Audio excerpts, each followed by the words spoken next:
আগে বাবু একটা কথা বলবার ছিল, তাই কাজ রেখে চলে এলাম। তা কি কথা, জলদি করে বলে ফেল।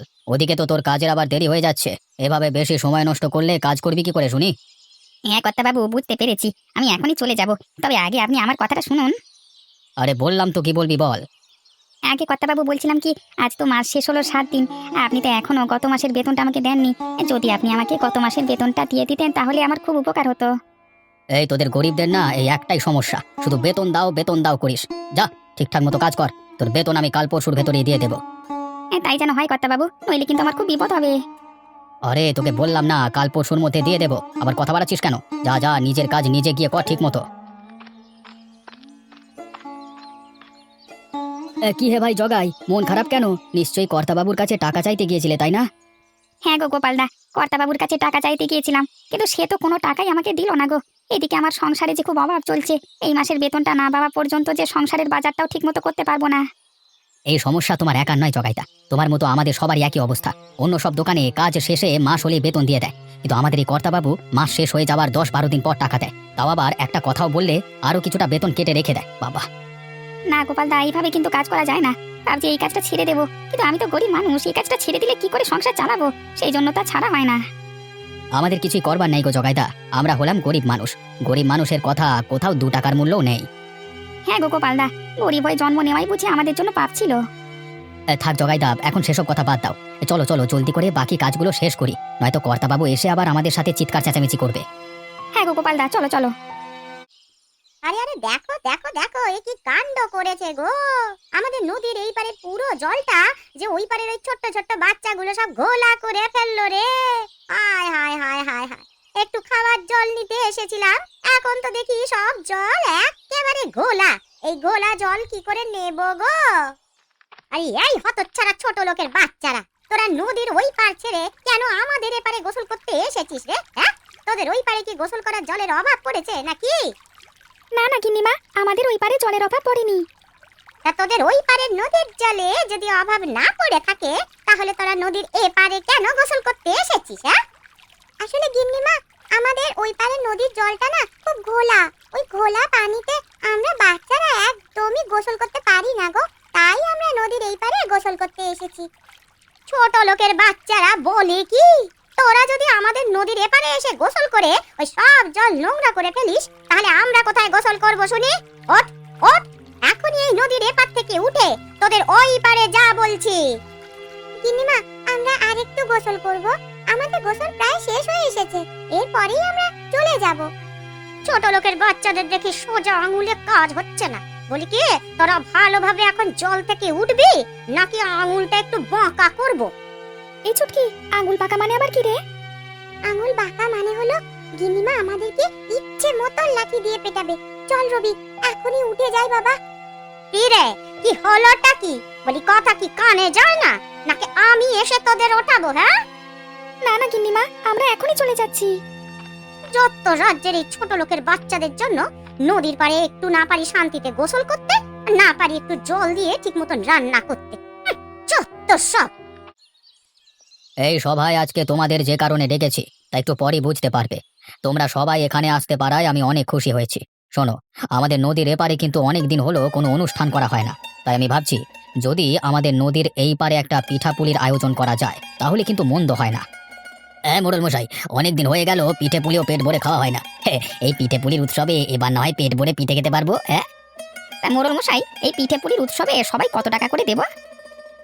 পিঠে পুলি তো আমরা সবাই পেট ভরে খাবো, তাই আমি ভাবছি যে সবাই 1000 টাকা করে চাঁদা দেবে। তাছাড়া আমরা তো এই গ্রামের সবাই মোটামুটি বেশ ধনী, তা আশা করি সবার ক্ষেত্রে 1000 টাকা করে দিতে কোনো সমস্যা হওয়ার কথা না। কিন্তু কর্তামশাই, 1000 টাকা বেশি হয়ে গেল না? না মানে বলছিলাম কি, অত টাকার পিঠে কি আমরা উৎসবে খেতে পারবো নাকি? আরে তাই তো, 1000 টাকায় আজকাল অনেক কিছু পাওয়া যায়। আগে মোড়ল মশাই, 1000 টাকা তো অনেক বেশি হয়ে যাচ্ছে। ছি ছি যতীন বাবু, তোমাদের মুখ থেকে এসব ছোট লোকি কথাবার্তা বের হয় কি করে আমি কিছুতেই বুঝতে পারি না। নদীর এপারের আমরা সবাই হলাম ধনী, আমরা যদি 1000 টাকা করে দিয়ে পিঠে উৎসব করতে না পারি তাহলে আমাদের মান সম্মান বলে কিছু থাকবে? তাও ঠিক তাও ঠিক। আচ্ছা মোড়ল মশাই, আমি 1000 টাকাই দেব। হ্যাঁ, তাহলে আমাদেরও 1000 টাকা করে দিতে কোনো সমস্যা নেই। এই তো হয়ে গেল। হ্যাঁ, তাহলে সামনের শুক্রবার আমরা সবাই নদীর পাড়ে পিঠে পুলির আয়োজন করব। তোমরা সবাই সবার বউ বাচ্চা নিয়ে চলে আসবে, কেমন? আচ্ছা ঠিক আছে মোড়ল মশাই, এবার তাহলে আমি আসি। হ্যাঁ মোড়ল মশাই, আমিও যাই। এই জগাই শুনেছিস, নদীর ওই পারের ধনীরা নাকি পিঠে পুলির উৎসব করছে।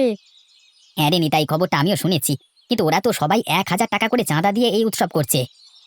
বলিস কি রে, অত টাকা আমরা পাবো কোথায়? আমাদের মধ্যে তো 100 টাকার বেশি চাঁদা দেওয়া সম্ভব নয়।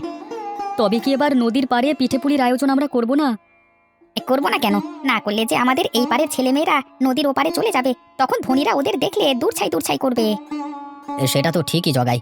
এখন তাহলে কি করা যায় বলতো? সবাই 100 টাকা করে দিলেও তো পিঠে পুলির উৎসবের আয়োজন করা সম্ভব না। এবার বুঝি আমাদের আর পিঠে পুলি খাওয়া হলো না গো। এবার ওই পারের ধনীদের পিঠে পুলির ঘ্রাণ শুকেই বুঝি দিন কাটিয়ে দিতে হবে। না গো নিতাই, তা হবে কেন? আমি বলছিলাম কি, আমরা যদি সবাই 100 টাকা দেওয়ার পাশাপাশি সবার ঘর থেকে অল্প করে চাল, কিছু মন্ডা মিঠাই আর কারোর গাছে নারকেল নিই, তাহলে তো আমাদের পিঠে পুলির উৎসব হয়ে যাবে। আরে তাই তো, জগাই তো ঠিক কথাই বলেছে। এই সবাই চলো, আর সময় নষ্ট না করে এখনই সবার বাড়িতে বাড়িতে গিয়ে পিঠে পুলি উৎসবের জোগাড় করে ফেলি। কই গো, ঘরে কে আছো? জলদি করে একটু বাইরে এসো গো। আরে গোপালদা, তোমরা হঠাৎ আমার বাড়িতে কেন গো?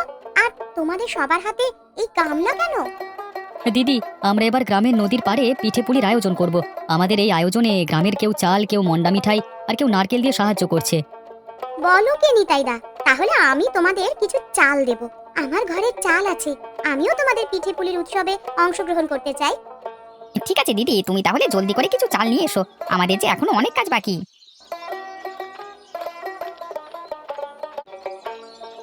এই তো দিদি, হয়ে গেল। তাহলে কালকে ঠিক বিকেল বেলায় চলে এসো নদীর পাড়ে। নদীর পাড়েই আমরা পিঠে পুলি উৎসবের আয়োজন করছি। এই চল সবাই। আরে কি রে জগাই, হঠাৎ তোরা এসব নিয়ে আবার আমার বাড়িতে কেন রে? বুড়িমা, আমরা গ্রামের নদীর ধারে পিঠে পুলির উৎসবের আয়োজন করছি। সেখানে যদি তুমি অংশগ্রহণ করতে চাও, তাহলে চাল, মিঠে মন্ডা অথবা নারকেল দিয়ে সাহায্য করো, আমাদের এগুলো লাগবে। বলিস কি রে, আমাদের গ্রামে তো এই ধরনের পিঠে পুলির উৎসব অনেক দিন ধরেই আর হয় না। আর আমার কাছে তো তোদের দেওয়ার মতন চালও নাই আর নারকেলও নাই। তবে তোদের আমি মিঠাই দিতে পারবো। দাঁড়া তোরা, তাহলে এখানে একটু দাঁড়া কেমন, আমি এখনই কিছু মিঠাই নিয়ে আসছি। হ্যাঁ বুড়িমা, যাও জলদি করে কিছু মিঠাই নিয়ে এসো, আমরা এখানেই আছি।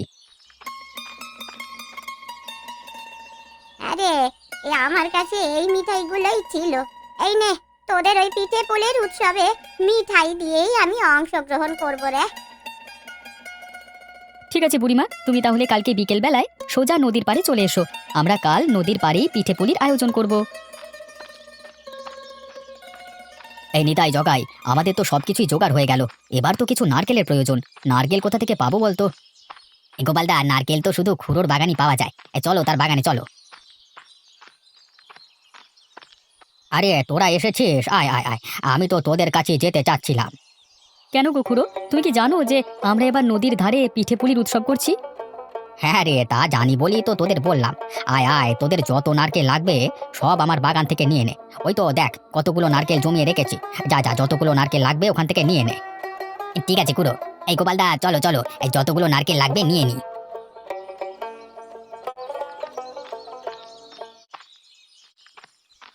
বাবা, ও বাবা, পিঠে হতে আর কতক্ষণ সময় লাগবে? আমার যে খুব পিঠে খেতে ইচ্ছে করছে।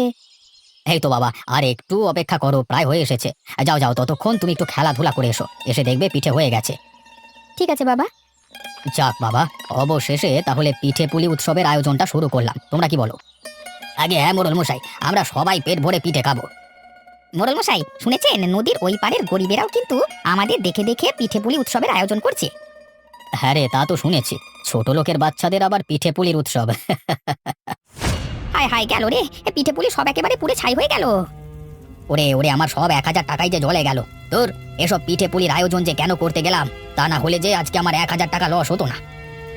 বাবা, ও বাবা, সব পিঠে তো একেবারে পড়ে গেল, এখন আমি কি খাবো বাবা? কি আর করবি বাবা, আমি যে সব ছোট লোকের বাচ্চাদের সাথে পিঠে পুলির আয়োজন করতে গেছিলাম, এরা আমাকে সাহায্য করলে আর এই পিঠে উৎসবটা বানচাল হতো না। আরে বাবা, এ কি এত সুন্দর পিঠের ঘ্রাণ কোত্থেকে আসছে? মোড়ল মশাই, এই নিন আমাদের গরিবের পিঠে উৎসবের কিছু পিঠে, এগুলো আপনার জন্য এনেছি। হ্যাঁ মোড়ল মশাই, দূর থেকে তো দেখতে পেলাম আপনাদের পুরো পিঠে পুলির উৎসবটা একেবারে নষ্ট হয়ে গেল, তাই আর থাকতে পারলাম না। বাবা, এই পিঠে খাবো? হ্যাঁ রে বাবা, খা। জগাই, গোপাল, নিতাই, আজ তোমরা আমার চোখ খুলে দিলে। তোমরাই হলে প্রকৃত মানুষ। তোমরা গরিব হতে পারো, কিন্তু তোমরা আমাদের ধনীদের মতো ছোট লোক নয়। আজ এই বিপদের সময় তোমরা এগিয়ে আসলে, আর যাদের নিয়ে আমি উৎসবের আয়োজন করলাম, এরা বিপদ দেখে আমাকে ফেলে চলে গেল। কি যে বলেন না মোড়ল মশাই, আপনি হাজার হলেও আমাদের এই দুই নদীর পাড়ের মোড়ল। আপনাদের বিপদে আমরা না এগিয়ে আসলে আর কি হয়? চলুন, আপনি আমাদের গরিবের পিঠেপুলি উৎসবে চলুন, আপনাকে নিয়েই আমরা পিঠেপুলি উৎসব করব।